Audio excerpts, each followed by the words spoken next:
ಪತ್ರಿಕಾಗೋಷ್ಠಿಗೆ ಆಗಮಿಸಿದಂಥ ಎಲ್ಲ ಪತ್ರಿಕಾ ಮಾಧ್ಯಮದ ಸ್ನೇಹಿತರೆ, ಭಾರತೀಯ ಜನತಾ ಪಾರ್ಟಿ ರಾಜ್ಯ ಘಟಕದಿಂದ ಮತ್ತು ಭಾರತೀಯ ಜನತಾ ಪಾರ್ಟಿಯ ರೈತ ಮೋರ್ಚಾ ವತಿಯಿಂದ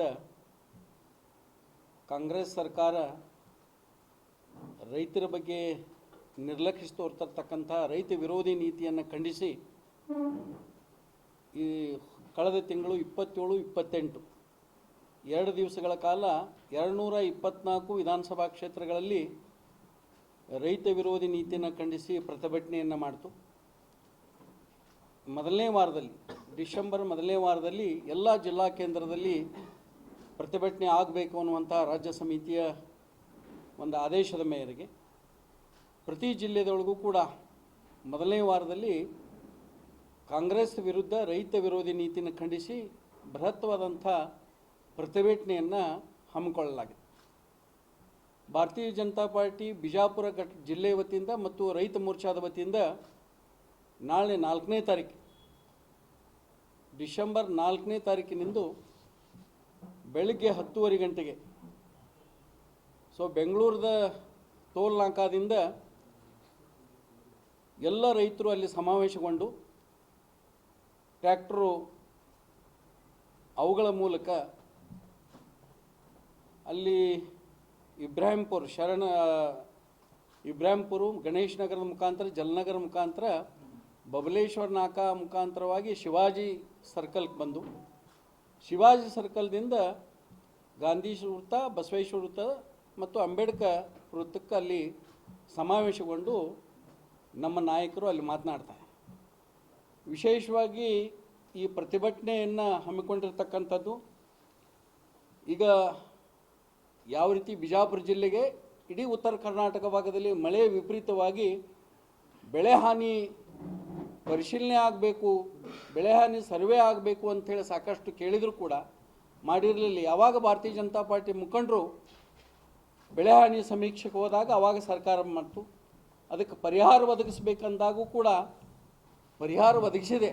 ಆದರೆ ಎಷ್ಟು ಪರಿಹಾರ ಒದಗಿಸಬೇಕು, NDRF ಇದರ ಪ್ರಕಾರ ಅಲ್ಲಿ ಕೊಡ್ತಾ ಇದ್ದಾರೆ, ಆದರೆ ರಾಜ್ಯದ ಪಾಲ ಏನು ಅನ್ನುವಂಥದ್ದನ್ನು ಮಾಡಲಿಲ್ಲ. ಅದೇ ರೀತಿಯಾಗಿ ಹಾಲಿನ ಪ್ರೋತ್ಸಾಹನ ಕೊಡಬೇಕಾಗಿತ್ತು, ಅದು ಕೊಡಿಲ್ಲ. ಸುಮಾರು 600ರಿಂದ 700 ಕೋಟಿವರೆಗೆ ಹಾಲಿನ ಪ್ರೋತ್ಸಾಹನ ಬ್ಯಾಲೆನ್ಸ್ ಅದು. ಮತ್ತು ಭಾರತೀಯ ಜನತಾ ಪಾರ್ಟಿ ರೈತರಿಗೆ ಸಂಬಂಧಪಟ್ಟಂಥ ಅನೇಕ ಆಶಾದಾಯಕವಾದಂಥ ಯೋಜನೆಗಳನ್ನು ತಂದಿತ್ತು. ಕಿಸಾನ್ ಸಮ್ಮಾನ್ ಇರ್ಬೋದು, ರೈತ ವಿದ್ಯಾನಿಧಿ ಇರ್ಬೋದು, ಇದೆಲ್ಲನೂ ಕೂಡ ಕಾಂಗ್ರೆಸ್ ಸರ್ಕಾರ ಬಂದ ಬಳಿಕ ಇದನ್ನು ಬಂದ್ ಮಾಡಿದ ಬಳಿಕ ಕೂಡ ಅದು ಸರಿ ಇಲ್ಲ ಅಂತ ಹೇಳಿದ್ರೆ, ನೀವು ಸರಿಯಾದಂಥ ರೈತ ಪರಿಹಾರ ಇರತಕ್ಕಂಥ ಯೋಜನೆಯನ್ನು, ರೈತರಿಗೆ ಒಳ್ಳೆಯದಾಗಿರ್ತಕ್ಕಂಥ ಯೋಜನೆಗಳನ್ನು ತರಬೇಕಾಗಿತ್ತು, ತಂದಿಲ್ಲ. ನೀವೇನು 2 ವರ್ಷ ಸರ್ಕಾರ ನಡೆಸಿರಿ, ಇದೆಲ್ಲ ರೈತರ ಹೆಸರ ಮೇಲೆ ಹೇಳಿಕೆಯಿಂದ ರೈತರ ಈ ದೇಶದ ಬೆನ್ನೆಲುಬು ಅಂತ ಹೇಳಿಕೆಯಿಂದ ಅವ್ರಿಗೆ ಬೆನ್ನಿಗೆ ಚೂರಿ ಹಾಕುವಂಥ ಕೆಲಸವನ್ನು ಕಾಂಗ್ರೆಸ್ ಸರ್ಕಾರ ಮಾಡ್ತಾ ಇದೆ ಅನ್ನುವಂಥದ್ದನ್ನು ನಾನು ಬಲವಾಗಿ ಅವ್ರನ್ನ ಖಂಡಿಸ್ತಾ ಇದ್ದೀನಿ. ಮತ್ತು ಯಾವುದೇ ಯೋಜನೆ, ವಿಶೇಷವಾಗಿ ನಮ್ಮ ನಡಿಗೆ, ಕಾಂಗ್ರೆಸ್ ನಡಿಗೆ, ಕೃಷ್ಣಯ್ಯ ನಡಿಗೆ ಅಂತ ಹೇಳಿರ್ತಕ್ಕಂಥ ಸುಮಾರು ಪ್ರತಿ ವರ್ಷ 10 ಲಕ್ಷ ಕೋಟಿ ಅದಕ್ಕೆ ಮೀಸಲಿಡ್ತಿರ್ತಕ್ಕಂಥದ್ದಾಗ ಹೇಳಿದಾಗೂ ಕೂಡ ಮಾತಿಗೆ ಬದ್ಧವಾಗಿ ಅವರ ಬಜೆಟ್ನಲ್ಲಿಯೂ ಕೂಡ ಆ ಕೃಷ್ಣೆಗೆ ಸಂಬಂಧಪಟ್ಟಂಥ ಬಜೆಟನ್ನದಲ್ಲಿ ಮೀಸಲಿಡಲಿಲ್ಲ. ಈ ರೀತಿ ಇದನ್ನು ಭಾರತೀಯ ಜನತಾ ಪಾರ್ಟಿ ಖಂಡಿಸ್ತದಂತ ಹೇಳಿದ್ರೆ, ಆದರೆ ಭಾರತೀಯ ಜನತಾ ಪಾರ್ಟಿ ಸರ್ಕಾರ ಇದ್ದಾಗ, ಸನ್ಮಾನ್ಯ ಯಡಿಯೂರಪ್ಪನವ್ರ ಸರ್ಕಾರ ಇದ್ದಾಗ ಈ ಎಲ್ಲ ಈ ರೀತಿ ಪ್ರಕೃತಿ ವಿಕೋಪ ಆದಾಗ ಏನೇನು ಬಂದಿತ್ತು, ಇವರೇನು ಕೊಟ್ಟಾರಲ್ಲ ಅದ್ರ 2 ಪಟ್ಟ 3 ಪಟ್ಟ ಕೊಡ್ತಾ ಇರ್ತಕ್ಕಂಥ ಭಾರತೀಯ ಜನತಾ ಪಾರ್ಟಿ ಮಾಡಿದೆ. ಅದರ ಸಲುವಾಗಿ ನೀವು ರೈತರಿಗೆ ಆಗಿರ್ತಕ್ಕಂಥ ದ್ರೋಹ ಮಾಡ್ತಾ ಇದ್ದೀರಿ, ರೈತರಿಗೆ ಬೆನ್ನಿಗೆ ಚೂರಿ ಹಾಕ್ತಾ ಇದ್ದೀರಿ. ಅದರ ಸಲುವಾಗಿ ಮುಂದಿನ ದಿನಮಾನಗಳಲ್ಲಿ ಇದೇ ರೀತಿಯಾಗಿ ನೀವು ಮಾಡಿದರೆ ಭಾರತೀಯ ಜನತಾ ಪಾರ್ಟಿ ರೈತರನ್ನ ಕರ್ಕೊಂಡು ನಿಮ್ಮ ಸರ್ಕಾರವನ್ನು ಕಿತ್ತೊಗಿಸಲಾಕ ಪ್ರಯತ್ನ ಮಾಡ್ತದೆ ಅನ್ನುವಂಥ ಮಾತನ್ನು ಈ ಸಂದರ್ಭದಲ್ಲಿ ಹೇಳ್ತಾ ಇದ್ದೀನಿ. ನಾಳೆ ನಡೀತಿರ್ತಕ್ಕಂಥ ಬಿಜಾಪುರ ಜಿಲ್ಲೆಯ ರೈತ ಪರವಾದಂಥ ಹೋರಾಟ, ಕಾಂಗ್ರೆಸ್ ನೀತಿಯನ್ನು ಖಂಡಿಸಿ ಬೃಹತ್ ಪ್ರಮಾಣದ ಹೋರಾಟವನ್ನು ಸಾವಿರಾರು ರೈತರು ಈ ಹೋರಾಟದಲ್ಲಿ ಪಾಲ್ಗೊಳ್ತಾ ಇದ್ದಾರೆ.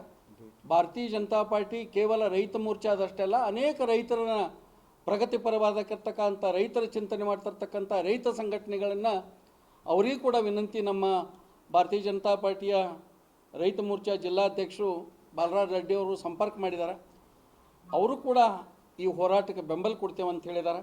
ಅದರ ಸಲುವಾಗಿ ರೈತರಿಗೆ, ರೈತ ಅಭಿಮಾನಿಗಳಿಗೆ ಅನ್ನುವಂಥದ್ದನ್ನು ಈ ಒಂದು ಹೋರಾಟ ಭಾರತೀಯ ಜನತಾ ಪಾರ್ಟಿ ಮಾಡ್ತಿರ್ತಕ್ಕಂಥ ಹೋರಾಟಕ್ಕೆ ತಮ್ಮ ಮುಖಾಂತರ ಎಲ್ಲ ಪತ್ರಿಕಾ ಮತ್ತು ಎಲೆಕ್ಟ್ರಾನಿಕ್ ಮಾಧ್ಯಮದ ಒಂದು ವಿನಂತಿ ಮಾಡ್ತೇನೆ. ನಾಳೆ ನಡೀತಿರ್ತಕ್ಕಂಥ ಹೋರಾಟಕ್ಕೆ ತಾವೆಲ್ಲ ಬೆಂಬಲ ಕೊಡಬೇಕು ಅಂಥೇಳಿ ಬಿಜಾಪುರಿಗೆ ನಾನು ವಿನಂತಿ ಮಾಡ್ಕೋತಾ ಇದ್ದೀನಿ.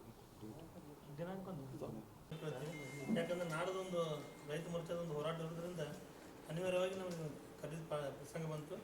ಈ ಒಂದು ಪತ್ರಿಕಾಗೋಷ್ಠಿಯಲ್ಲಿ ಚಂದ್ರಶೇಖರ್ ಕೋಟೆ ಸರ್ನ ನಾನು ಪತ್ರಿಕಾಗೋಷ್ಠಿ ಸ್ವಾಗತ ಕೊಡ್ತೀನಿ. ಅದೇ ರೀತಿ ಬಾಲರಾಜ್ ರೆಡ್ಡಿ ನಮ್ಮ ಭಾರತೀಯ ಜನತಾ ಪಾರ್ಟಿಯ ನಮ್ಮ ಸ್ವಾಗತ ಕೊಡ್ತೀನಿ. ಅದೇ ರೀತಿ ಮಲ್ಲು ಕಲಾದಿಗೆ ವೈದ್ಯಕೀಯ ಪ್ರಕೋಷ್ಠ ರಾಜ್ಯ ಸಮಿತಿ ಸದಸ್ಯರು ಅವ್ರನ್ನೂ ಸಹ ನಾನು ಸ್ವಾಗತ ಕೊಡ್ತೀನಿ. ಭರತ್ ಕುಲಕರ್ಣಿ ಜಿಲ್ಲಾ ಸಂಚಾಲಕರು ವಾಣಿಜ್ಯ ಪ್ರಕೋಷ್ಠ ಅವ್ರನ್ನೂ ಸಹ ನಾನು ಈ ಪತ್ರಿಕಾಗೋಷ್ಠಿ ಸ್ವಾಗತ ಕೊಡ್ತೀನಿ. ಈ ಪತ್ರಿಕಾಗೋಷ್ಠಿಯನ್ನು